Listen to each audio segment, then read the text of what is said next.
We start my recording. All right, well, welcome everyone. We have today as our speaker Peter Karanevich, and he will talk about graduate students' experience as both students and TAs. Without further ado, the floor is yours, Peter. Thanks. Thank you. So I will start off by saying that I am in dad mode right now. So my two children are downstairs.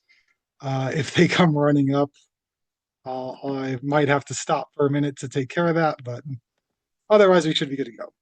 Um, so yeah, today I'm going to talk about some data from my dissertation. Going to be focusing on the teaching experiences of the TAs and kind of identity as well. We'll just get started. So before I get going, though, I kind of want to ground myself and kind of let y'all know a little bit of where I'm coming from. So before I started my PhD program, which is in mathematics education at CU Boulder, I was a secondary math teacher. So my undergraduate was in mathematics, and I studied education as a minor. And then I worked in eighth grade math for a handful of years. This is my amazing eighth grade math team. Did a lot of great stuff working in Title I schools.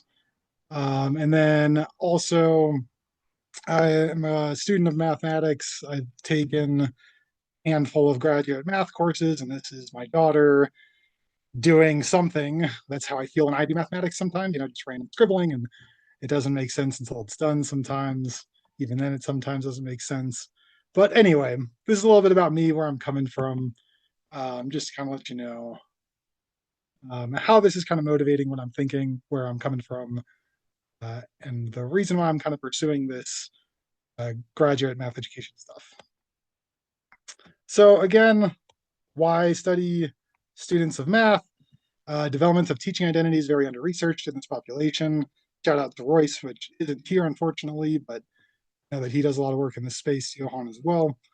And then graduate students have a lot of reasons for pursuing mathematics at the graduate level. Some people want to teach, others want to do research, others then want to go into industry. So it's not really a one size fits all desire for entering graduate school. So kind of teasing out people's motivations are kind of important for figuring out um, why they want to be there, what they want to do, and what they're trying to gain from the program.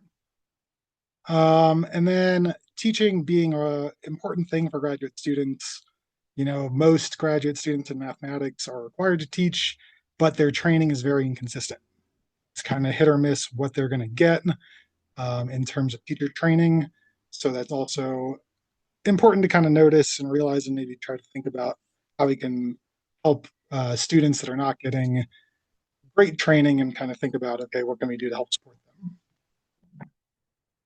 All right, so going into this kind of research, I want to tell you a little about the conceptual frameworks that I'm coming from, before I tell you a little about the methods and research questions.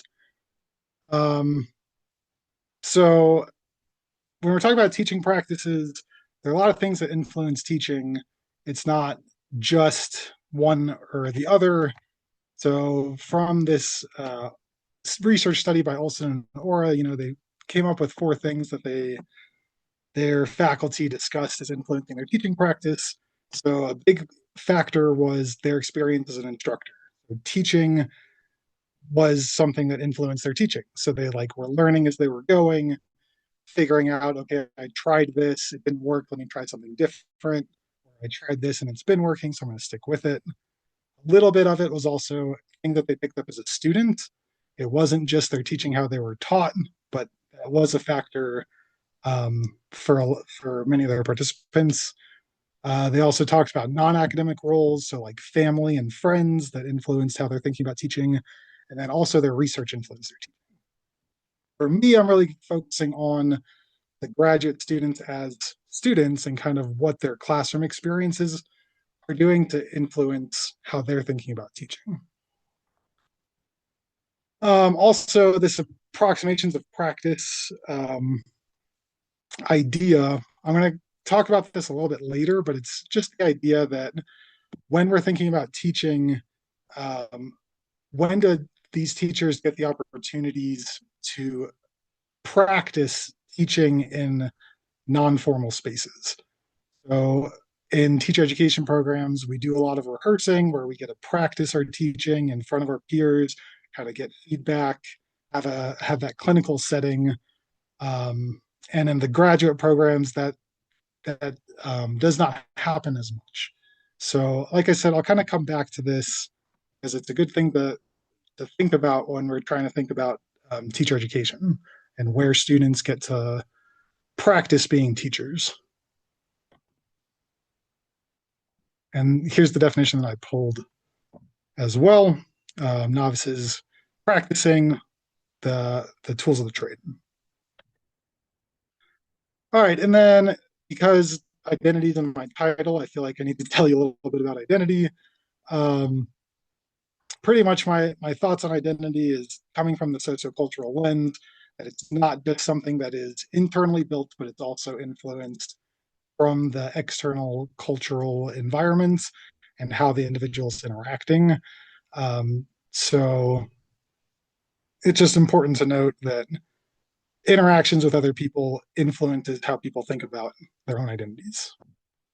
That's kind of important when we're thinking about teacher education, um, and student development, teacher development, because what they're seeing is going to influence kind of what they're thinking about in terms of teaching. So this leads me to kind of my research question. Like I said, it's coming out of my dissertation work. I'll tell you a little bit more about my dissertation work here in a minute. But I'm looking at the factors that influence graduate students' perceptions of teaching university level mathematics. I'm just kind of wanting to know what's going on, specifically looking at the classroom factors. I probably should put that in there, but I'll talk about other factors maybe at the end. So a little bit about my dissertation work. Um, right now, I'm still feel like I'm in the middle of the case study, but I'm near the end of data collection. So as of now, I've been doing my uh, research at this institution at CU, within the math departments. And I've been interviewing students, I've been interviewing faculty of graduate programs. So as of right now, I've got 14 graduate students that I've interviewed, ranging from experience or varying experiences. Some students had at the end of their first semester, and then some of them were 14 semesters in, just getting ready to defend their dissertations. And then 9 faculty I was able to talk to. Part of my dissertation also included observations of classrooms. So that was really focusing on faculty teaching. So I didn't include that here, but that is part of something that'll go into the bigger dissertation work. Also, with these interviews, I'm doing follow ups. I was very fortunate to follow up with the individual I'm going to talk about on Friday. So, a very, very fresh information that I got just a few days ago. Part of the analysis, I was looking at these interviews initially, just open coding, not really having too much in mind of what I was looking for. But then I started realizing that I wanted to focus on teaching, what is influencing their teaching. So then I went back, um, specifically looking for things that they were talking about related to teaching, and the experiences they had in the classroom. So from all those students that I talked to, I had one student that really stuck out to me as kind of the prime example of this thing I want to talk about. So I'm going to tell you a little bit about this student. I'm going to call him Trevor. He's a white male. Um, time he was well, he is currently a second year student, just wrapped up his second year, so about to be a third year. So I first interviewed him at the end of his first semester, and then I just did the second interview at the end of his fourth semester. Something that he told me he wanted shared is that he's a local student. So he's lived in this area for his entire life. He did his undergrad here. He stuck around and did the graduate program, and that's like a big part of how he identifies himself um, in relation to academics. Is that he's been involved in the same area, he's been in the same program, and he really likes that. He feels like this is his home. Feels very fortunate to be able to live here and do work here. He also identifies very strongly as a mathematician and a physicist. So he double majored in math and physics in undergrad. And then he also identifies as a learner. Like he wants to be a lifelong learner, um, really wants to do math for the rest of his life and physics. That's what is pushing him to want to be a math professor or work in industry. So it's one of those things where he wants to be a professor for the research purposes and acknowledges that teaching is something that comes with it. So teaching is something that he will do, and he wants to get good at it because it'll be part of his job. So being a lifelong learner, he was telling me he wants to learn how to teach well because as a teacher or as a professor, that's something that he'll have to do. Something else related to this identity of being a mathematician is that he's very active in the virtual space. So he follows a lot of mathematics, physics influencers. So one that he listed was Three Blue, One Brown. I don't know if y'all are familiar, but there's this website that this individual runs with a lot of visual demonstrations of math concepts. There's a lot of YouTube videos that they post, math concepts. Um, so Trevor likes to watch those, get involved with them, turns to them for learning purposes. He's also very active on Reddit, so constantly looking through different forums about math and also about teaching now that he's getting into a teaching role. Because in his first 4 semesters, he was TAing, and now he's moving into his first instructor role in a Calc 2 class, which he's very excited about.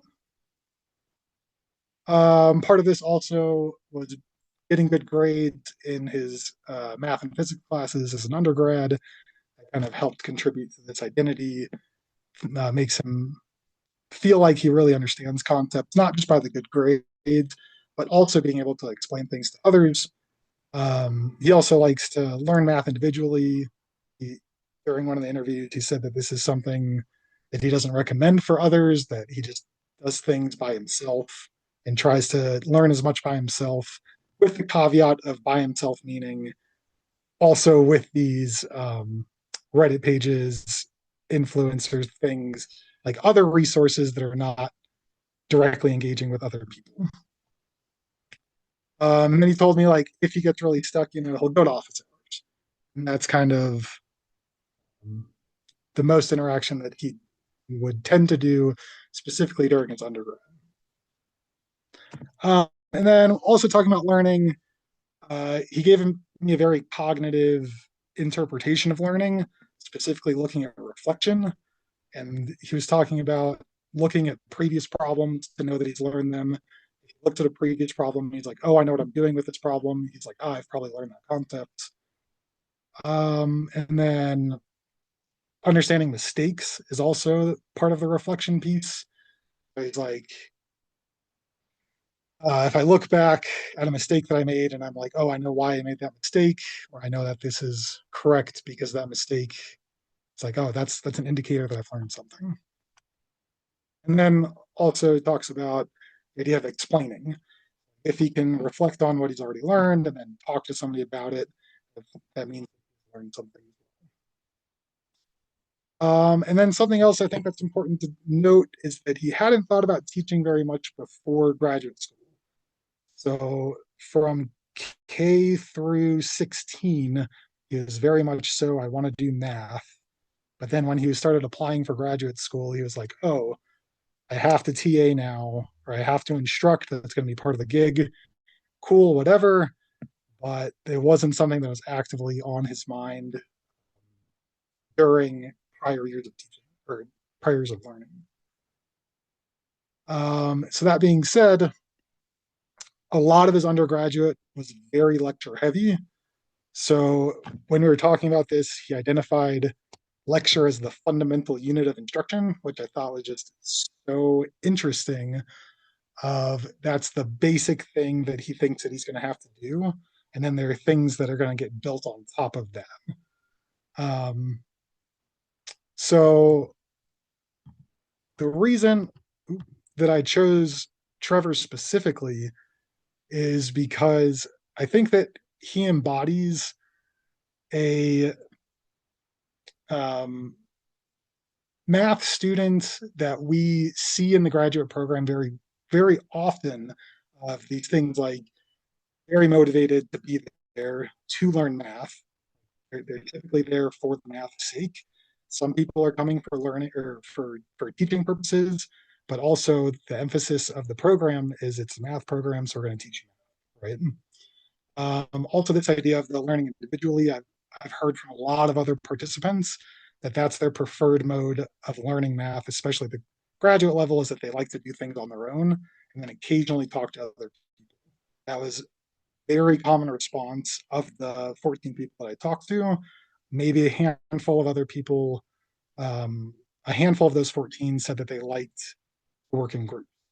So I think that the majority of the people I talked to definitely said individual learning is my preference. And then also there's this cognitive piece of learning of how they're thinking about learning um, that was also very common. Um, and then the the teaching part is just something that they're kind of thrust into. So like I said, a few of my participants came into the program wanting to teach, but the majority of them came there to do math. So Trevor just kind of embodies the majority of the students that I talk to. And I think that it's a good representation of the sample population that I'm working with. In the future, I would love to compare it to other populations, obviously. But for right now, I think that this is a good launching point. And then another thing that I think is very interesting about Trevor is the lifelong learning piece. So he's one of the people that came in not necessarily wanting to teach, but because teaching is part of the role, he's like, I want to get well, or I want to do this well, and I want to learn how to do it so I can be effective and help students learn. This is something that I actually heard echoed from a lot of professors that participated in my study. Many of the professors I talked to said that they want to think about teaching because it's something they want to do and they want to be or something they have to do, so they want to be good at it. Obviously, the professors I talked to are probably a little bit biased because they're talking to a math educator. So I know that doesn't maybe fit the entire department in terms of how they view teaching, but I think it's a good or it's a good aligned well with the faculty I talk to. So think about findings like what did I find from what he was talking about. So from the coursework or from the interview and talking to him, he really highlighted these three things that are influencing his idea of what teaching should or what he wants his teaching to look like. So the first one was the teaching class that they had to take. So in our program at CU, they have two teaching classes. They take one their first semester and one their fourth semester. I'll kind of show a couple quotes. I would have showed quotes for all those previous things, but that would have taken way too long. Um, so anyway, the teaching class he said was one of the big influences of how he's thinking about teaching moving forward. The second thing was classroom experiences that he had that weren't lecture. And the third thing was humor. So let me show you a little bit kind of where these are coming from. So in the teaching class, um, this is what he was talking about. The luxury art teaching training class can think about what can you do other than just say things to students? What can I do other than just lecture? I know that I can prepare a lecture for every day, but I'm thinking beyond that now as far as what I want to do. So to Match that up with that fundamental lecture as the fundamental unit. He was thinking, I have to lecture, but now that I've taken this teaching class, I'm thinking, oh, lecture is just a small part of what I need to do. I need to do more in order for student learning to happen. Um, so things like creating and implementing worksheets were tasks that he was doing in that class. He also talked about a couple of learning theories, which kind of opened up his perspective, uh, helping him see like, oh, people learn in different ways. Um, and yeah, moving beyond lecture, the big part of what this teaching class kind of helped instill in him. All right, so then he had a couple of classroom experiences beyond the lecture that I want to highlight. First one was in a topology class. Um, so in this class, every week they'd have weekly check-ins, weekly quizzes, and that was something that he said that was novel to him. Like he hadn't seen that before, and he appreciated that instant feedback. Another part, when we were talking about um, group work, he said that the most humanizing, inclusive times, community building parts were in analysis when they got to work on problems together. So in his analysis class, the professor actually had them work in groups on problems to prepare for tests. He hadn't done that before, and he said that it was great because it was, humanizing, inclusive. It actually built community. You got to actually talk to not other only other students, but also a professor, and kind of get that instant real time feedback. So then these were just strategies that uh, build out that toolkit. So these are other things that he is now considering when teaching himself. Oh, I don't have to just lecture. Now I can think about incorporating these quizzes, incorporating this group work time.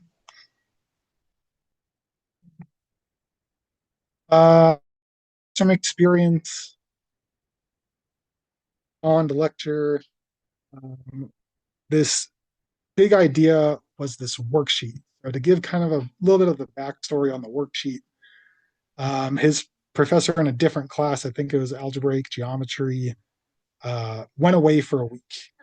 So while this professor was away for a week, he left them a worksheet and had a faculty member substitute and kind of facilitate that worksheet. And this is just him describing the what he saw in the worksheet. So it wasn't step by step. It wasn't just like do part A, do part B, do part C, but it was actually helping him kind of build the thread and making connections through different topics, which again was something novel to him that he hadn't done really in class before because those other classes, like the analysis, was just do problem one, do problem two, do problem three, just like you would see in a qualifying or preliminary exam. So this actually helped scaffold him think through like, oh, okay, how did I get through all this and how is this thread being built from start to finish? And then he goes on to say, I want to do this for my calc class.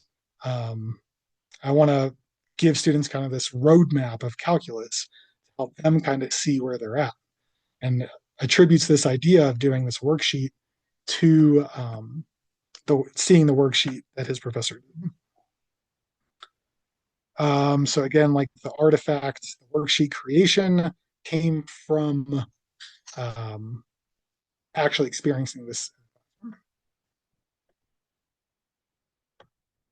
All right, and then lastly, I just had to include this because I thought it was so great. In another professor's class, talks about several jokes coming out on occasion. Gives this example of group rings and how his professor related it to the pineapple pen, like group ring, group ring, group ring. But it's something that stuck with him. It's something that he remembers not only the concept, but he remembers being like there and kind of the lighthearted feeling of the classroom environment from that kind of humor coming out. And he says, this is something that I want to have. So this is a teaching tool that he wants to incorporate into his practice because he had experienced it in the classroom.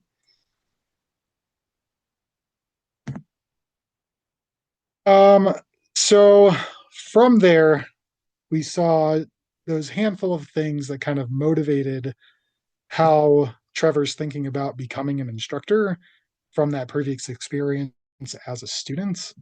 Like I said, there were other things that are also motivating what he's thinking about in terms of teaching.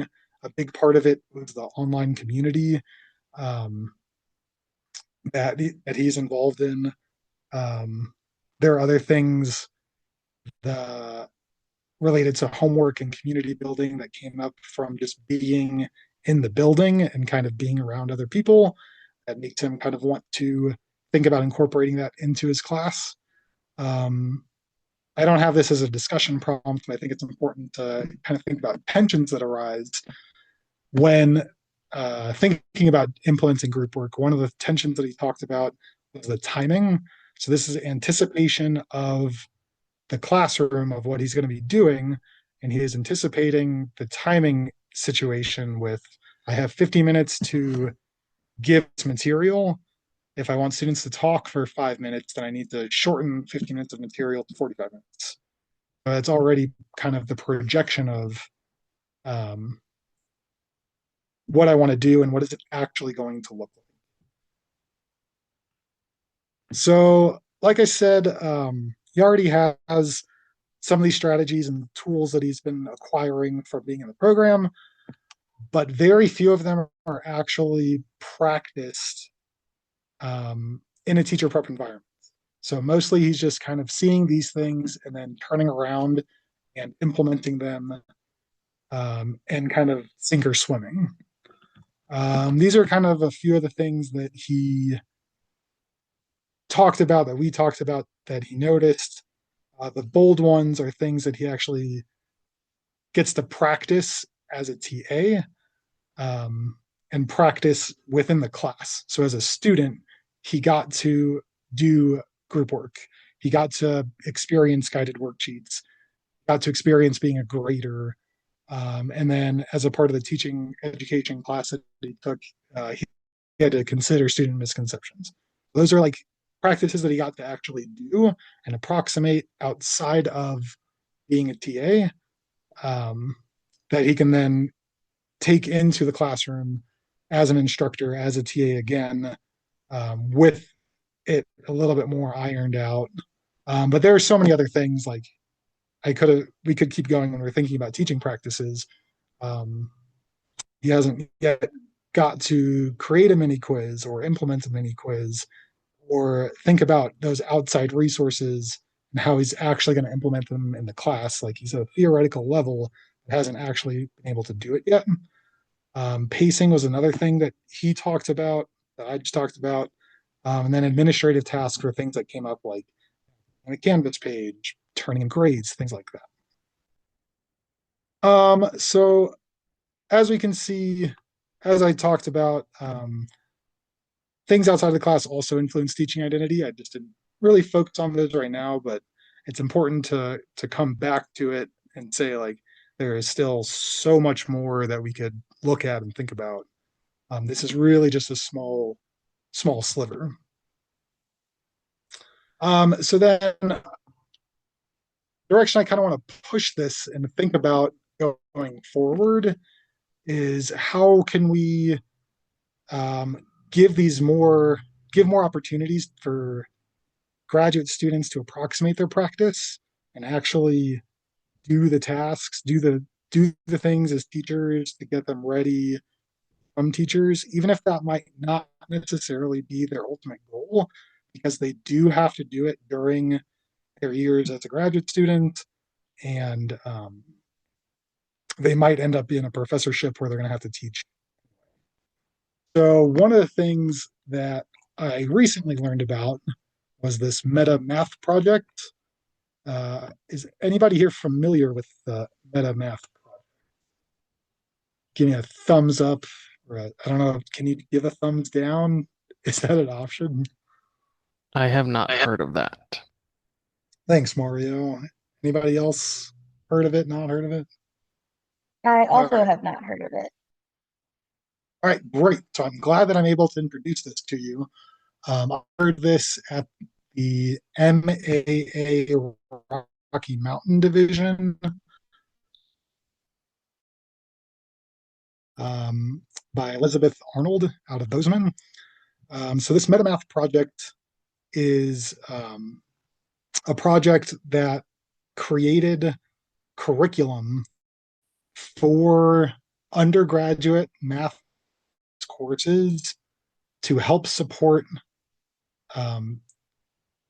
undergraduate students that want to be math teachers. And the way that they did this was that they incorporated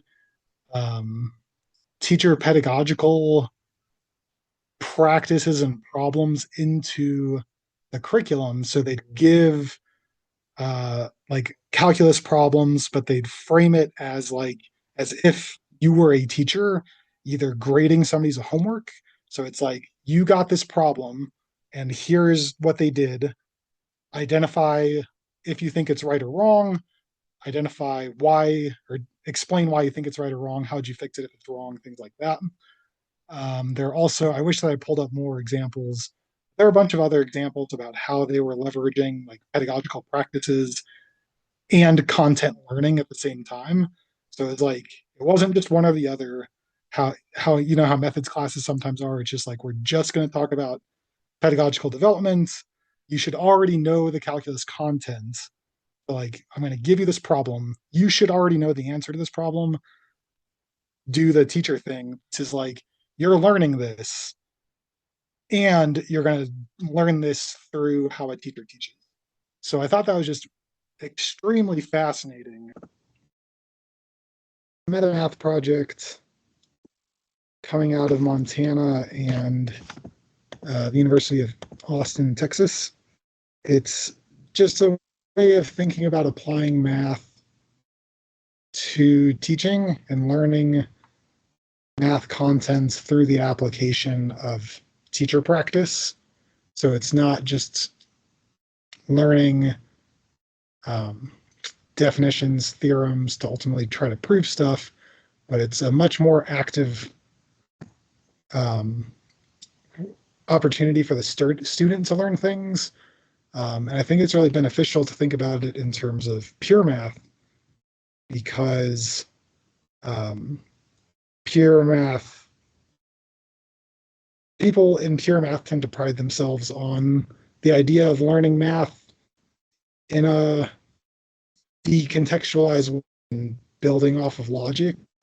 So it's still, if it's still thinking about learning this concept, but through the lens of teaching, like, it's still an application, but not really, because you're still looking at it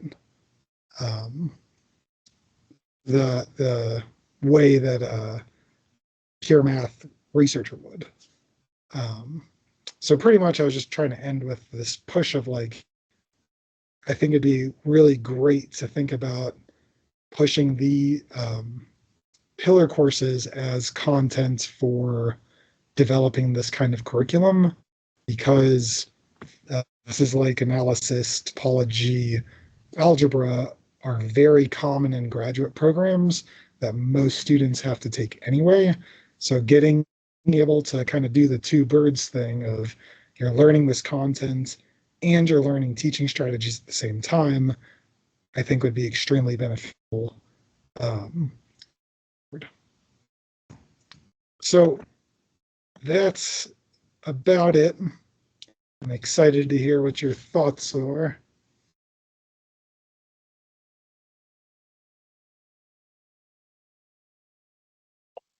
Well, thank you so much for sharing. Unfortunately, we did lose some participants, but I have a couple questions actually.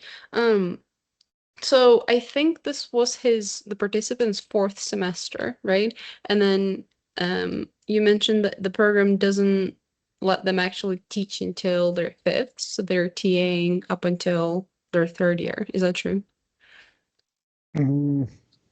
Typically, yeah. Mm-hmm.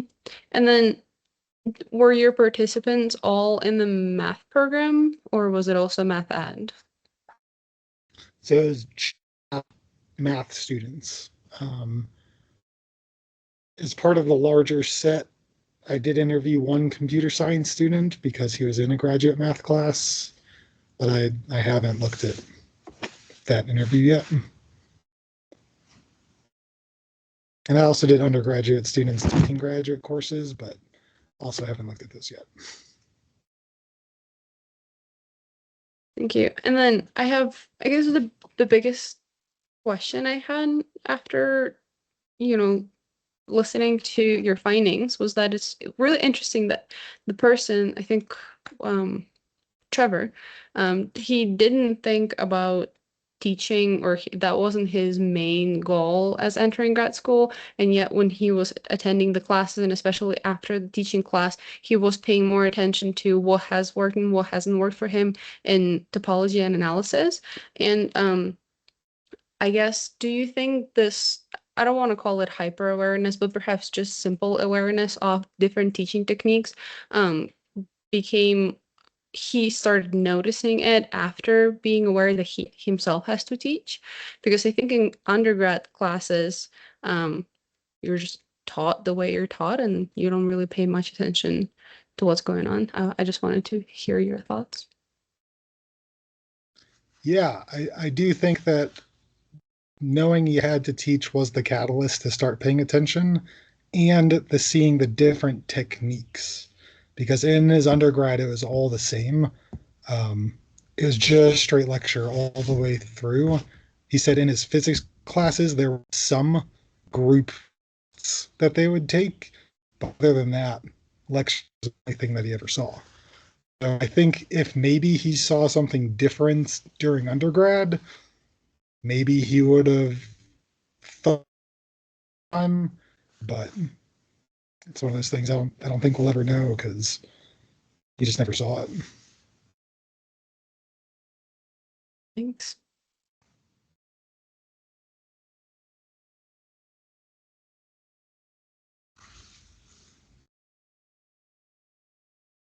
Do you guys have more questions? Because I hate to be this person. I think I think we might be kicked out again in 5 minutes. I am so absolutely sorry. This is the most disastrous planning on my part. Mm, But we do have 4 more minutes if you guys I have I did questions. not have questions. Critiques, comments, concerns. Love any critiques. I'm like struggling, I think, with lots of theory things I think are kind of messing me up for this patient at large. So I don't know. Any thoughts around theory? I Good don't. theory. I was just gonna say that like I don't really deal with like that kind of research, which is why like I joined this group to learn more about it. So I mean, this is all new to me too. So Cool. One thing that I'd say is it's unfortunate. Oh, we didn't even have Brady, but I had a one-on-one with Brady with theoretical questions. Hey, what kind of theories can I use in my particular example? Because I think his specialty is helping graduate students with navigating through theoretical perspectives. So he's really friendly, so you can email him and set up a one-on-one. Cool. Do you All know? right. Good. Do you know who I'm referring to? Brady. I forget his last name, Yeah. but I can email you. Yeah, oh, okay. Trubisky? It's not right, is it? It is right? Okay. Thanks, Johan. All right. Well, thanks for listening to me rant for 40 minutes. I appreciate it. Yeah, sorry I couldn't make it more user friendly, pull y'all in more next time. No, it was great. Thank you so much again for presenting, and I'll make the video coherent. So, and I'll share the recording with you guys. And again, I really apologize for the mix up. But thank you so much, and I hope you enjoy the rest of your day and the rest of your summer too. Thanks. Yeah. Good seeing y'all. Yep. All right. Thanks. Bye.